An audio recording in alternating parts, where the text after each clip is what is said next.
Hello everyone.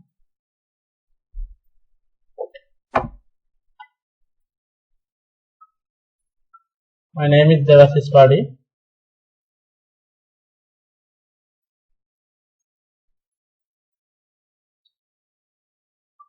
Today we will discuss one important concept of your Java, that is nothing but your JVM. What is the role of JVM in Java programming language and how the execution process of Java is going on. What is the problem in C and C++ programming, so that programmer will switch over to Java program language. All these things will discussed in this lecture. So you can say that this is the starting of your Java programming. Whatever we have already studied in the last lectures, that is nothing but my introduction of Java programming.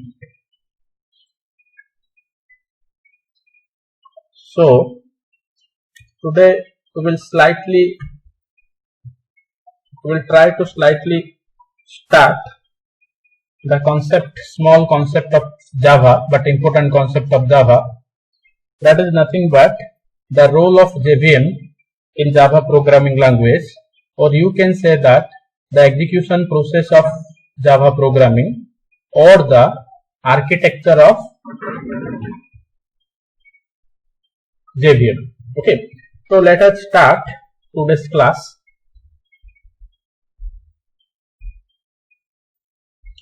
See this diagram carefully. We have already discussed in your C and C++ programming what is the execution process in C and C++ programming. Whenever we write a program in C programming, that program first save as x.c. Let us consider the name of the file is x, and always the extension of the program C program is .c. File name is x, extension is .c. If I write the same program in C++, that is saved as x.cpp. Name of the file is x and the extension in C++ is .cpp.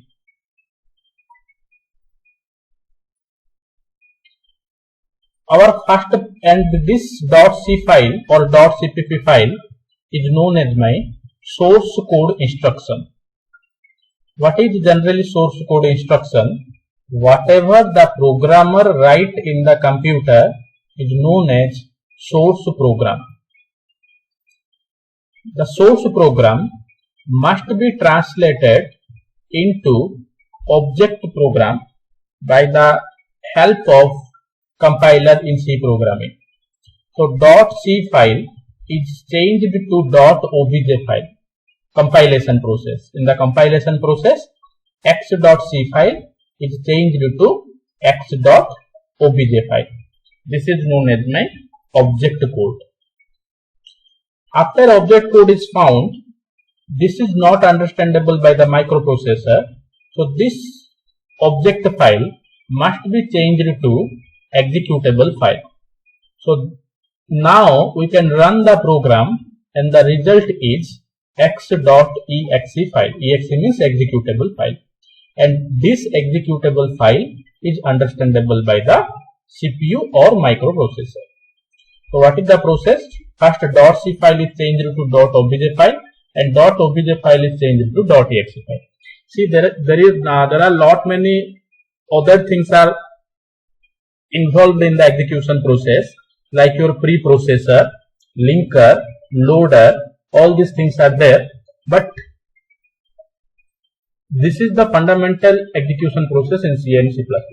Okay, .c file is changed to .obj file, and this .obj file is changed to .exe file. Now the question is, let us consider this exe file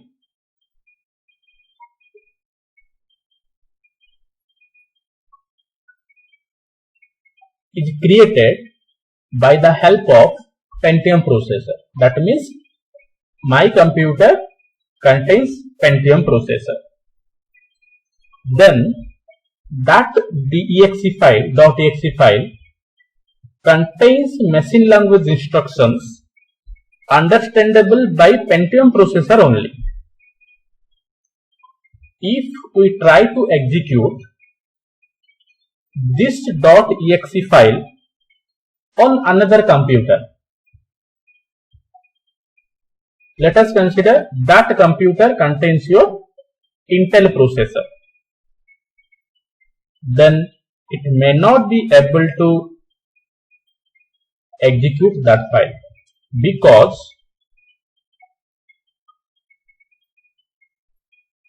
Intel processor cannot understand the Pentium processor instructions directly. Due to this reason, C and C++ programs are called as platform dependent programming language. So what is the meaning of platform dependent language? Platform dependent language: if my program runs on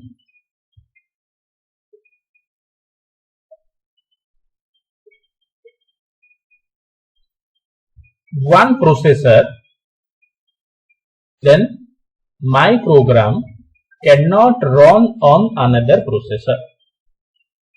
If my program runs on Pentium processor, my program cannot run on any other processors like Intel processor, Spark processor, like this. This is one reason. Second reason is, let us consider x.exe file is developed in DOS operating system. Then copy this .exe file and run in another operating system like Unix operating system.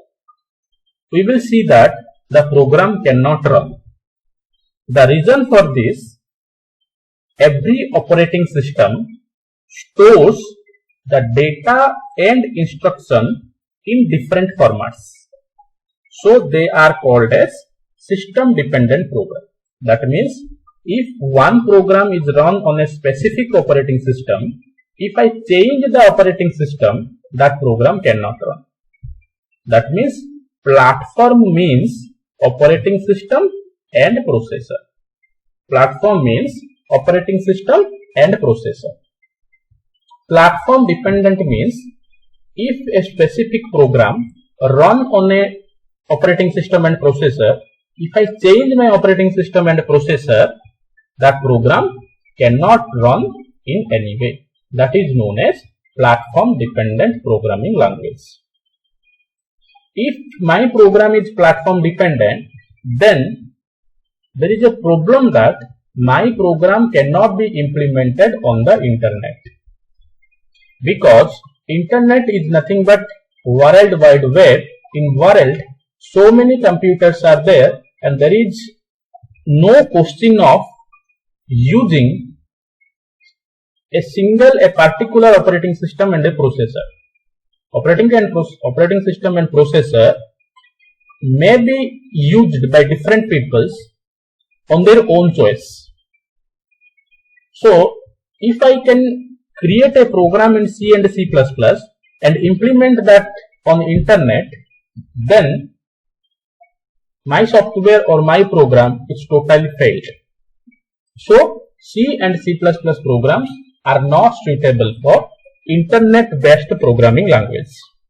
So always remember, C and C++ programming are called as platform dependent programming language. What do you mean by platform dependent? If I can create and run a program on a specific operating system and processor, if operating system and processor change then my program never runs. This is known as my platform dependence. Platform means two things are there. One is operating system and second one is processor. Then what is the solution here? The solution is Java is known as internet based programming language. How this is possible? See, here is also I can write a source program and save as .java extension, and the file name is x.java. The first step is I can compile this .java file, and the resultant file is known as x.class file. The resultant file is x.class file. What is .class file? Always remember, this .class file is known as bytecode instructions. This .class file is known as my bytecode instructions. Why it is called bytecode instructions? Now, in this .class file, every instruction is of 1 byte. In this .class file, every instruction is of 1 byte. Another important thing is this .class file is platform independent file. This .class file is platform independent file. That means it can be used in any operating system in any processor. Again I am telling, .class files are known as bytecode instructions. Why it is called as bytecode instructions? Because every instruction is of 1 byte. And very important thing is, this .class file is a platform independent file. That means this file can be implemented in any operating system and in any processor. But here the story is not ended, because this .class file is not understandable by the microprocessor. Our aim is to create .exe file. Then how we can create a .exe file from this .class file? Okay. Then the role of JVM arises. What is JVM? JVM is nothing but a software, a program. That is, what is the main work of JVM? The main work of JVM is it always change .class file into .exe file. Very important. What is the role of JVM? The role of JVM is it converts the .class file into .exe file. And JVM stands for Java Virtual Machine. Why it is called virtual machine? Now it creates a virtual environment. Okay. So it is called as JVM, Java Virtual Machine. What is the work of JVM? The work of JVM is it converts the .class file into .exe file. And we have already know that this .exe file is understandable by the microprocessor. And next important thing is JVM is platform independent program. JVM is platform dependent program. That means in internet different flavors of JVMs are available. For Windows operating system, different JVM is there.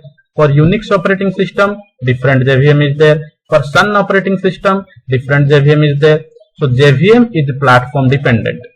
If I install Windows operating system, then I can download Windows based JVM from the internet. If I am using Unix operating system, I can install Unix based JVM from the internet. Okay, so always remember .class file is platform independent, but JVM is platform dependent. Okay, next we will discuss the details of your JVM, what are the different parts of JVM and the architecture of JVM. So see, so before going to the architecture of JVM, here is some note.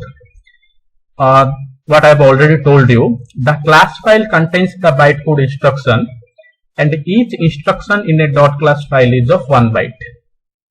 Okay, Then bytecode is platform independent. You can implement in every operating system and processor. Bytecode instructions are understandable by the JVM, which is a program. Okay, JVM can only understand this .class file or bytecode instructions. The work of JVM is to convert .class file into .exe file. Then the main difference between .class file and .exe file. What is the main difference? Now this .class file contains bytecode instructions which are not understandable by the microprocessor. .exe file contains executable code that is understandable by the microprocessor.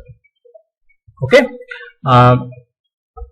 .class file contains bytecode instruction which is not understandable by the microprocessor, but .exe file contains executable code which is understandable by the microprocessor. Okay.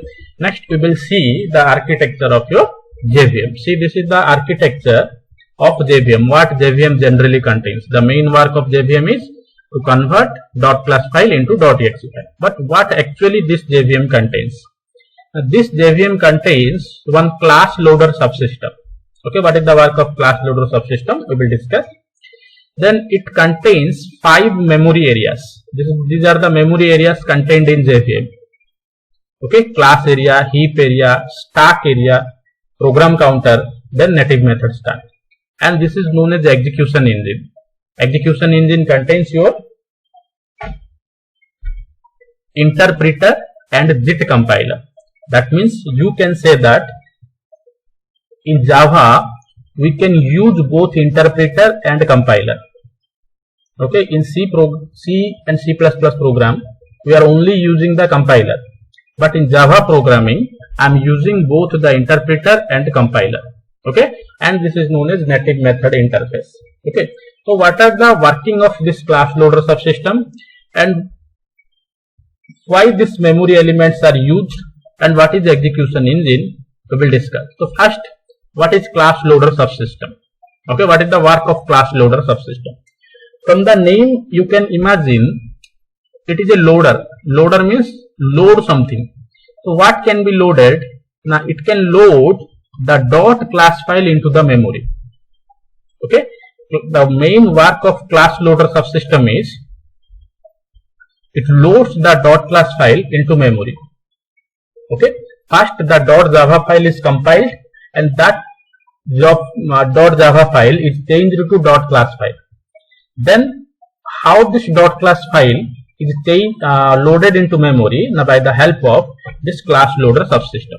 By the help of this class loader subsystem. So the first task of class loader subsystem is it loads the .class file into memory. Then class loader subsystem verifies whether all these bytecode instructions in the class file are correct or not. If all the bytecode instructions are correct, then it allocates necessary memory to the .class file. If the bytecode instruction not proper, not correct, then it totally ignores the .class file. So what is the 3 tasks of class loader subsystem? First task is it loads the .class file into memory. Second is it checks whether the .class file is proper or not. If the .class file is proper, then it allocates necessary memory to run the program. And if the .class file, the bytecodes are not correct, it totally rejects the .class file. Okay. Next thing is, what are the different memory elements and what are the tasks? So first is class area. So what happens in this class area?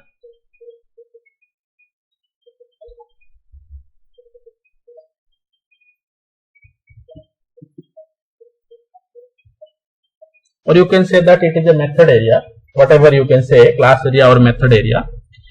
Now this method area or class area stores the class code, code of the variable and code of the method. Okay. Then what heap area contains? Heap area always contains the objects. Heap area always contains the objects. Then what stack area contains? Stack area contains the executed methods present in your program. Whatever methods, whatever functions present in the program, the executed methods are stored in stack area. Then what PC register contains? The PC register always contains the memory address of the instruction. You have already studied in your computer organization. PC is nothing but my program counter. Okay, always program counter contains the memory address of the instruction. Whatever instructions you are writing in your program, that instructions address is stored in PC register. And what is native method stack? Always remember, if the word is native, then it always refers to the old programming language. If my Java program contains some C and C++ functions, that functions are stored in native method stack. Okay, so what are the working of these areas, these memory areas? Now class area or method area contains class code, heap area contains objects, stack area contains executed functions or executed methods, register, PC register contains address of the instructions, and native method stack always stores C, C++ functions. Okay, if I am using C and C++ functions in my Java program, then that functions are stored in native method stack. Then what is generally this execution engine? This execution engine contains two things. First is known as interpreter and second one is known as JIT compiler. JIT means just in time compiler. These are responsible for converting bytecode instruction into machine code instruction. So what happens here? Now first compiler converts .java file into .class file. Then this .class file is loaded into this memory area, by the help of class loader subsystem. Then from this memory, this execution engine converts .class file into .exe file. And this is native method interface, means it provides one interface between the C, C++ functions and Java functions. Okay. So this is nothing but my architecture of JVM. Okay, and JVM stands for Java Virtual Machine. What is the main task of JVM? The main task of JVM is to convert .class file into .exe file. Okay, thank you.